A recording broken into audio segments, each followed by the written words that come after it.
Hey, Nerf Herders, I'm Addy Thomas. I'm Ben Milton. Thanks for joining us for another episode of Certain Point of View. You can check out all of our podcasts on certainpov.com, all our social media, Patreon, all of that is there, certainpov.com. Let's get right into our review of The Punisher, since this is sort of an extra episode that we're doing. Woo! Punisher on Netflix. Holy Moses, man. If I had any doubts that Netflix and Marvel were stumbling a little bit after Iron Fist and Defenders, they are back on track in a huge way with the series. At the very least, they have got a solid showrunner. They've got a great cast. They got all around, they've got a really good team working on The Punisher. You know what I'd say? This is to me, this is a return to form. Not that they've been, other than Iron Fist, the series have all been good, at least. Right, yeah. I love Luke Cage, and even though I like its end thematically, the third act is still weak in terms problematic, of plot. Yeah. It has its issues. Daredevil Season 2, for me, was a little too jam-packed. It didn't have enough time to breathe and have some good character moments. But that was a bit of an abundance of riches, sometimes taking away from what the beauty of the first season of Daredevil was. Because for me, Daredevil Season 1 is up there with Arrested Development and Band of Brothers is some of the best TV I've ever watched. And Jessica Jones followed up really well in that with its first season, and hopefully, I know they're shooting it, but eventually we're getting a second season. And this was definitely this was the best I think since Daredevil Season 1, and a little this combined some of the best of Jessica Jones with the best of Daredevil Season 1, because this was also the first time since Jessica Jones I was not able to really binge a show because of sort of the trauma aspect of it. Oh, really? Yeah, it was because Jessica Jones was so laden with all of that very heavy that very heavy tone, sort of the trauma that Jessica is working through, whereas the other series are a little bit more light on that. Matt's character arcs have always been interesting. It's not that he hasn't had trauma, but he isn't as he's affected by it, but he isn't. It's not like where Jessica Jones, it's so mentally disturbing. What some of the things that are happening to her and some of the other characters in that series, the way sort of the way that Purple Man is manipulating people in that, that it is a very disturbing series that watching it, I needed to take breaks from it to just kind of let it breathe and then come back to it. I still finished it in 2 days. So it wasn't I didn't watch an episode a day for, 13 days. Right. But it was sort of the same deal with Punisher, because Frank is such a troubled person that I needed to take breaks from it for here and there, and when the plot was a little bit more exciting, I put 2 episodes together, but I didn't sit down and just binge the whole thing. Oh, I did. Yeah. I did. Well, I broke it into 3 sections. Technically 3 sections, because I watched the final episode by itself. Okay. But I watched those first 12 episodes. Oh, yeah, I did episodes 1 through 5, and then 5 through 11. Yeah. 12, straight through. So, it is a heavy show. I agree. It is a dark show. I mean, it's The Punisher, which it should be. Yeah, exactly. I thought it fit together really well thematically. It nailed its characters. And the great thing about this show is, yes, Frank is troubled, but so is everybody else on that show. Yes. Which is nice. Because I think you can turn, it's easy to turn the Punisher character, turn Frank Castle into a bit of a joke and a bit of just a goofy guy with a gun, when you don't have other flawed characters around him, feeding into that madness and making that madness believable. He's such an unbelievable character, right? That if you don't handle that well, it becomes really silly very quickly. And they didn't do that. Mulaney, the cop who's chasing after him, she is just as troubled as Frank is in her own way, and obsessed with Frank and this murder that she's trying to solve. Right. But she's just as she's just as broken Yeah. by it as Frank is. Yeah. Which is, it's this great mirror of the, two sides of the same event. Yeah. that you see played out over 13 episodes. Yeah. And even their B story with the kid, dealing with PTSD and trying to figure out how to integrate back into society. I thought that was a really I thought that was maybe one of their best B stories that Marvel Netflix has done. That was such a compelling story. Yeah, that's one of the things I was thinking too. A lot of sometimes a B plot for a story like this can really be hit or miss, but all the plot threads in this series were so strong. Medini's story, like you said, the kid who's suffering from PTSD, which was that one was their biggest risk, but they were very fortunate, because it doesn't really pay off in terms of how it cuts into the rest of the story until much later in the series.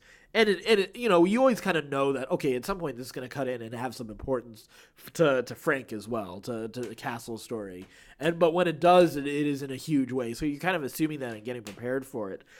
But it makes this side character so interesting and fascinating, and you feel for the character, and it helps build all the characters around. It's used so effectively. They use it to build the villain. They use it to build, Frank's, best friend Curtis. They use it to build, all these different stories around it. So it's not just used as oh crap, they're on this B story, I just need a minute to breathe and wait till we get back to Frank's story or Medini's story or Billy Russo or what else is happening within the CIA that we want to find out about, whether it's Bennett or Rollins or whoever else. Just to slow down for a minute, the cast in the show, we've already raved about John Barenthal. They nailed it with this cast, man. This cast was absolutely amazing. I can't really name a character that I thought was weak. No. In this series. From casting to writing to performance to clothing, the art direction of the show. This is a really, really tight show. And Karen Page wasn't annoying like she was in The Defenders. Yeah, they got back to Karen being Karen. Who she was in Daredevil season 2. It was a really weird turn for her in Defenders. I guess it is sort of consistent with the character because she doesn't want Matt or Frank to be vigilantes in any way. Yeah, but it was really weird because she's also sort of an advocate for Frank. She's played that part in Daredevil season 2 and in The Punisher as well. Even though she wants him to have a life and break out of that cycle. But it was a sort of an odd.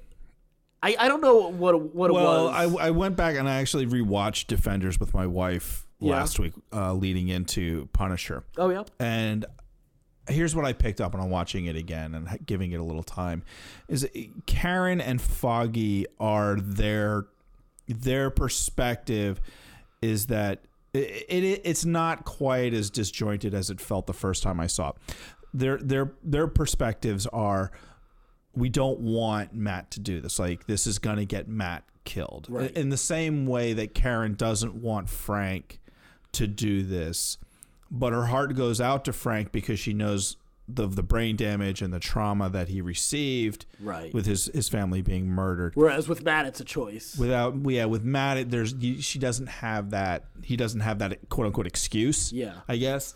And so she just doesn't want Matt to do it. Right. And she comes off a little bit more as a bitch because of that. Yeah, she comes off a little more bitchy about it. And they could, I think it just could have been written a little bit better. Yeah. I don't think it's quite as inconsistent with the character as you and I or at least as I first thought it was. Yeah, no, I agree. Yeah, I could see that in retrospect. And then seeing it played out again with Frank, where when Frank tells his story and she starts crying and she's I just want you to what about when this is over? What happens? I just want you to be able to move on. Right. I think that's really consistent with how she feels about Matt because Matt has allegedly moved on from Daredevil when we see him in Defenders. Right. So for her to see him putting the suit on again and going out and being Daredevil again is like, it's a slap in her face, sort of like, I thought this was over. I thought this was done. You were done with this. So it's interesting. I kind of wished, that was one thing I kind of wished, like they had given us some sort of timeline of when this was with Defenders, especially for Karen. Right. That's the one thing that I missed. Like I wasn't sure. Like, did this happen before Defenders? Did this happen after? Like, I think that would have given Karen's character a little more nuance. Yeah. As far as how she's handling seeing Frank and dealing with Frank being the Punisher in New York City again. Right. Well, it's got to be. So it's at least 6 months after Daredevil season 2. So, yeah, and I don't remember when Defenders is set in relation to that. Yeah, that's sort of that's a tough thing to figure. Yeah, I kind of just assumed it was after. I assumed so too, but there's no reference that I noticed anywhere in the thing that really says. So It's entirely possible it's before Defenders, and maybe that's why she has the reaction that she has to Matt being the Daredevil again. That would make sense. Yeah. So what are some of your other thoughts with the series?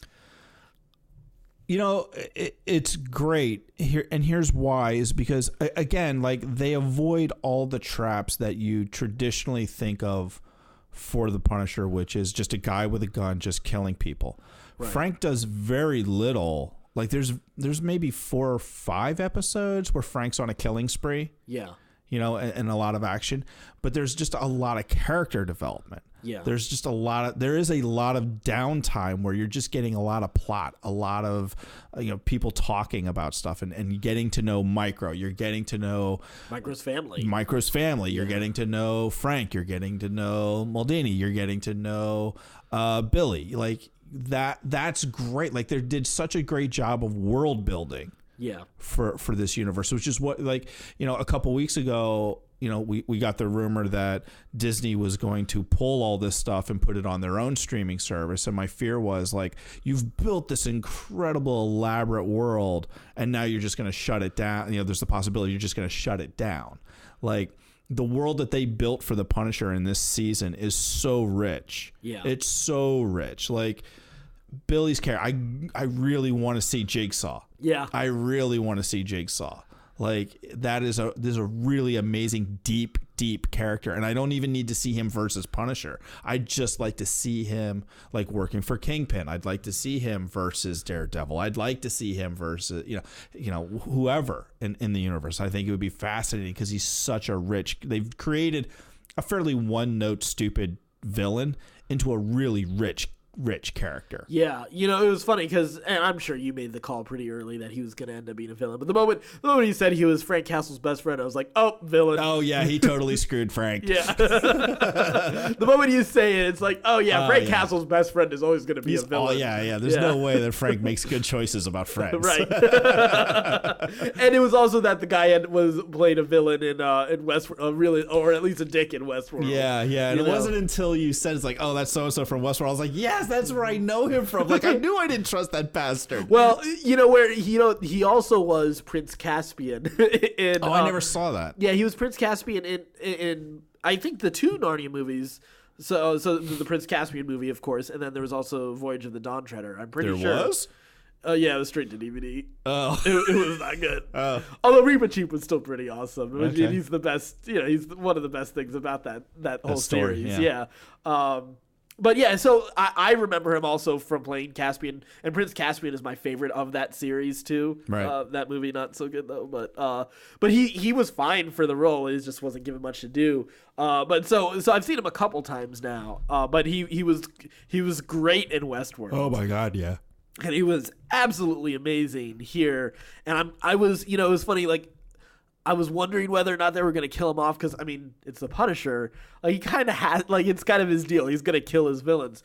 I was incredibly surprised that he doesn't kill him, and I was incredibly happy because he is the kind of villain I want to see come back. Mm-hmm. There've been a couple of them we've got with Marvel. I'm not a person who thinks it's necessarily a problem that they kill their villains. Like, right, it's fine. Like, there are a couple of villains here and there. I would have liked. Jeff Bridges' character to stick around. Ironmonger. Yeah, I would have liked Ironmonger to come back around. But outside of that, I don't think there's any villains. I hope Hela is going to be back from Thor at some point, along the way. But, Loki has gotten a chance to really thrive because we've had repeated movies with them to develop him over the course of several movies, because most of the Marvel movies don't have a lot of screen time for their villains. Whereas the Marvel Netflix series have had plenty of screen time for their villains. And, some of them are better than others for sure. But, Kingpin is coming back, Daredevil season 3, and for all intents and purposes, it sounds like we're getting Born Again, or at least like heavy influences from Born Again in that arc. So, who knows how we know. We think Purple Man's dead. Well, but we know that what's his face is going to be in season 2. Oh, excellent. So whether that's just sort of her dealing with memories, or if it's him still around somehow, because with his power set, it's entirely possible that he's still alive. Yeah. So we'll see how that works out. Cottonmouth was. I think Cottonmouth's death was appropriate to his story. I know I've heard a lot of people really bemoan the fact that he's so charismatic and they kill him off, but I think it was appropriate for the arc and who he wanted to be. Black Mariah is really the bigger villain of that. Shades. Yeah, and I think we will get a chance to see them become better villains. Who knows for Diamondback? Maybe his accident will have knocked him around a little bit so he doesn't overact as much. But, we'll see. As bad as Iron Fist was, I don't think it was the villains that were its problems. No, Bakudo was great. I thought Bakudo was great, and he was great. Bakudo is dead right now. Yeah. And he was great again in Defenders. Like he really brought some personality to the hand. Yeah, and more Madame Gao. Is out there, which is great. Yeah. So, they've had a good series of villains with these Netflix series. Yeah, like there's not really a lot of weak. There haven't been a lot of weak villains, maybe other than Diamondback, really. So he was definitely their weakest. Yeah, definitely their weakest, and he wasn't awful. He just thematically he worked. It was plot wise. It didn't make a lot of sense. There was some real interesting choices that nobody would really make. Yes. But as for going back to this show and Billy Barnes and Agent Orange. Yeah. Man, they nailed the best of what a Punisher story is, of government corruption. Yeah. People being, wrongfully accused and hunted by the government. And it just feels like a great story for our society today. It just fit of nobody really trusts the government anymore. We know our government does really, really bad things. Right. We don't like to talk about it, and we know it's all getting swept under the rug, and it doesn't matter which administration is in power. Bad things are happening. So it was a great man against this, this corrupt system, this insurmountable odds. Yeah. And watching Frank fight that just by willpower was great. I like that they question his means and his effectiveness, and he in turn questions the effectiveness of the people around him as well. And I don't, I know that, whatever your thoughts, liberal, conservative, when it comes to some of the issues that are presented in this series, I do like that it doesn't choose to settle on the debate. Yeah, right. And if you're offended by that, whatever. To me, this is mythology. This is a play. This isn't about furthering an agenda, but the fact that we're seeing Frank Castle as a man, it doesn't advocate sort of that homegrown terrorism. I think that's what some people's concerns were with this series. And in fact, they deal with that. They address it. It's interesting to see how they dealt with that. I was really curious. I was curious to see how they would handle that. And that's handled in the B story. Right. Of dealing with the kid being a homegrown terrorist who's bombing people. Yeah. And having pretty much everybody come out against him. Right. Karen comes out against him, Frank comes out against him, Billy Barnes comes out against him. Yeah. Everybody is against what this kid is doing for various different reasons. There is no justification for what he does. Right. Whereas with Frank, there is some justification for what he does, and they deal with that, and they talk about that, and they also and that is a gray area. Yeah. They don't come to a definitive answer of no, what Frank's vigilanteism is okay. Okay. It's not okay for for pretty much everybody. Even Micro isn't for it. Right. Micro struggles with it for most of the entire season. Yeah. And he's, everybody around Frank is at odds with him. But because he's the Punisher and Frank Castle, we're kind of rooting for him, but we understand what he's doing is a gray area. Yeah. And he's a man with a death wish. He wants to die. Right. Well, so, yeah, sort of. Yeah. Not really. At the end of the day, Frank doesn't. Yeah. He you doesn't. don't think so? No, and that was illustrated really, really well. And it's been done in the comics too, where, Frank's having these flashbacks of his wife, and she's begging him to, stay with him, and right. and this is it, let go and just stay home this time, and using that analogy of going off to war versus staying at home, right. to be a family man, and he always chooses to go back to war. Yeah, and they that's dealt true. with that. They do talk about that, because his real home is being a soldier. Yeah, that's really what he loves. Yeah, as much as he talks, and is traumatized by the death of his family. The reality of Frank Castle is that he loves that fight. Yeah, he loves being the Punisher, and he uses that as an excuse to do what he does. Yeah. And to live the life that he really loves and really wants to do. Yeah. And that's the cool tragedy of Frank Castle, is that, he had this horrible thing happen to him, but really the reality of it is that it allowed him to be who he really wanted to be, and that he's not really burdened by having a family anymore. He's able to just be the Punisher. He doesn't have to be Frank Castle anymore. And he can just go out and do his thing. And I thought they handled that really well too, because that's another really interesting, subtle thing that a lot of people who kind of dismiss Punisher and Deadpool and Wolverine and the more violent anti-hero guys, the heroes out there, they're like, oh, these guys just kill people and whatever. I think sometimes they miss the subtlety of what that character really is, and the cost to that character as well. Yeah. Or the fact that he really loves being the Punisher. That's who he is. It's kind of like, Superman pretends to be a weak human, right. but the reality is it's that kind of juxtaposition. Yeah. And just comparing it, you mentioned Wolverine, and I think that was why, especially with Logan, them using sort of the movie Shane as sort of a comparison in his life was really effective, because they show that cost for being that anti-hero. Yeah. So that's definitely an interesting take, because I think people sometimes oversimplify Punisher. And because it's been done in the comic books. He's been oversimplified oftentimes in the comic books too, where he's just a force of nature who's grieving his dead family, and he's just killing people willy-nilly, right? For no other reason than he can, and that's not really the best version of the Punisher. Yeah, that the best version of the Punisher is a guy who is great at killing and uses that tragedy as an excuse to do what he loves to do. Right. So do you think this version of the Punisher has the opportunity to do a story that isn't so personally motivated? Because, sure, we have Jigsaw still around, so who knows what Jigsaw has in store for him. So we still have, and that's why I was just also another reason why I was happy Billy Russo's character is still around, right, to give that personal connection, to sort of justify what Frank does. Because what we saw sort of the first phase of his revenge for his family story in Daredevil season 2, where he takes out all the different mobsters that were involved, and we see him wrap up that at the very beginning of this season, and then we see him take out pretty much all the covert CIA and military part of it that was behind the mob hit, basically, on him. So.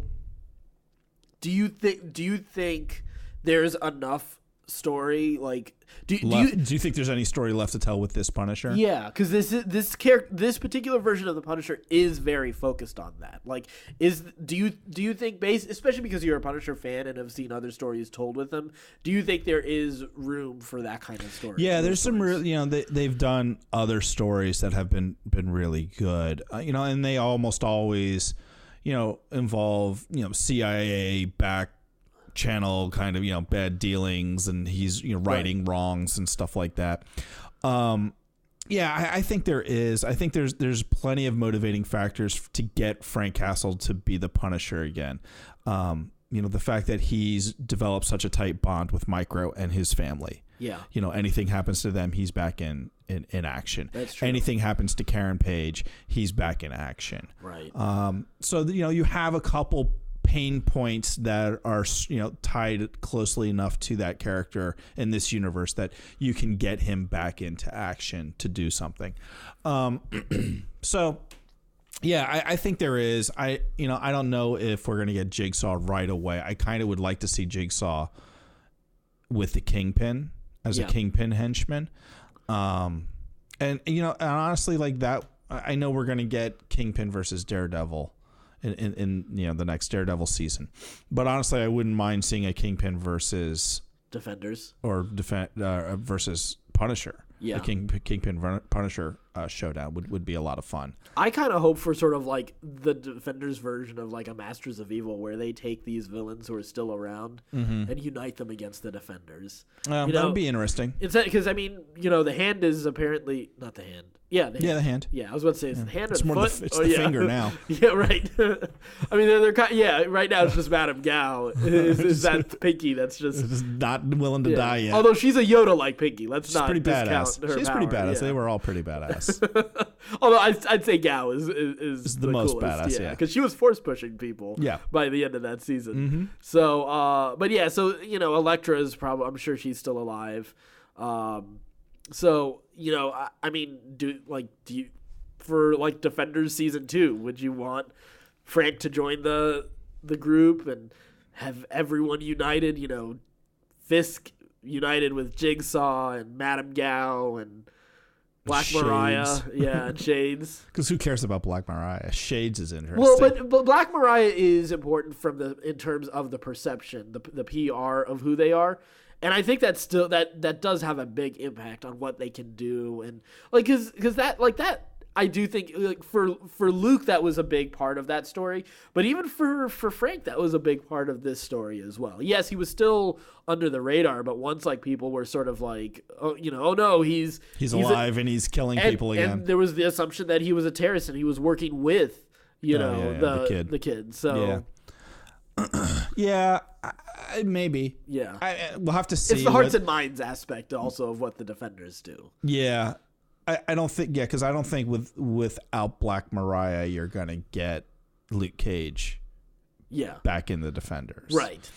I don't know, maybe we'll see how they tie all this stuff together. It was the way this season ended with Punisher, it allowed it to be a closed chapter. Yes. If they didn't have a season 2, I'd be okay. It would make sense where you're like, okay, Frank's done. He finished his mission.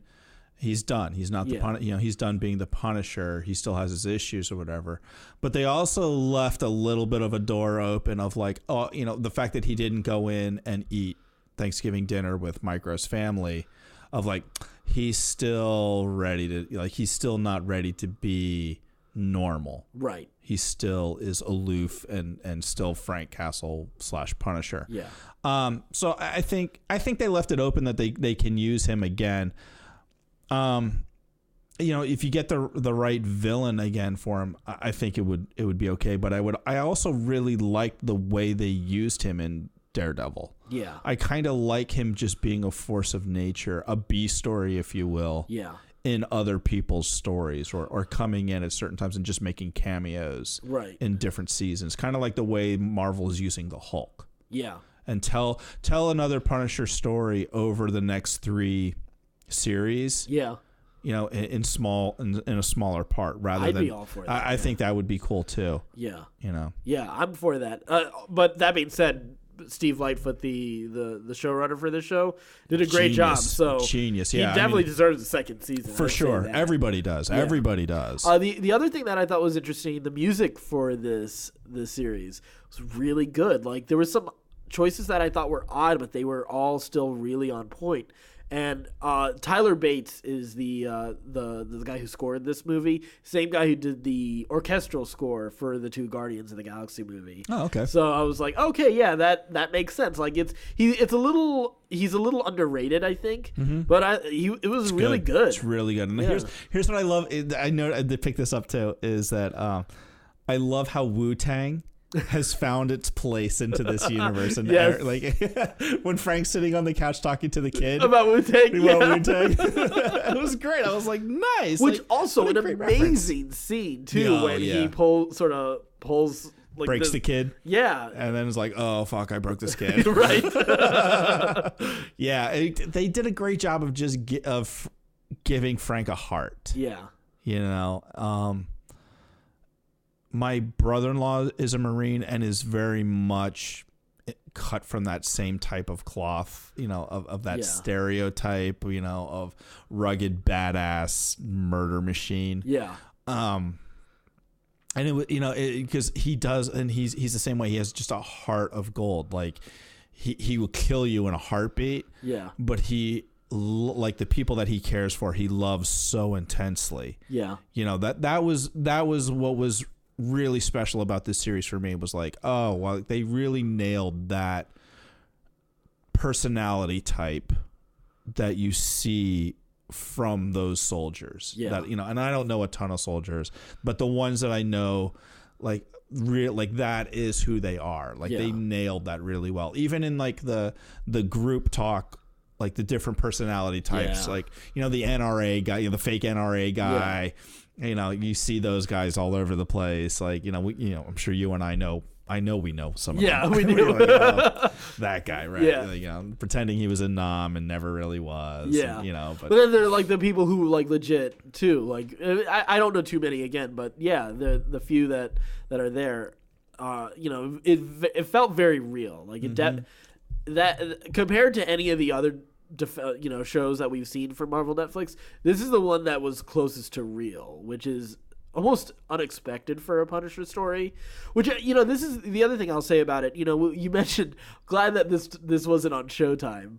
You know, it was a little bit, you know, while it was still a very violent show, it was a little bit more restrained in the violence that I expected for a Punisher show. Me too, yeah. But it really worked. Yeah. It really, really worked. Because when they did go for the big violent moments, you weren't desensitized to it. Exactly. And I was so glad that they did that. Because that was sort of, I think that was sort of my issue a little bit with Preacher and American Gods, as I became so desensitized. So when even some of the big moments happened, it didn't feel special. Right. But I still need to revisit those shows. I haven't written them off, you know. But, you know, I don't think you'll love season 2 of Preacher. Yeah. No. Yeah. The fact that you weren't crazy about season 1 tells me you're not going to love season 2. Yeah. American Gods, I think, I still think that was genius television. Yeah. I thought that was really, and really I've heard about enough like interesting moments in it where I want to revisit it. But I think for the Punisher, though, this hit the right tone.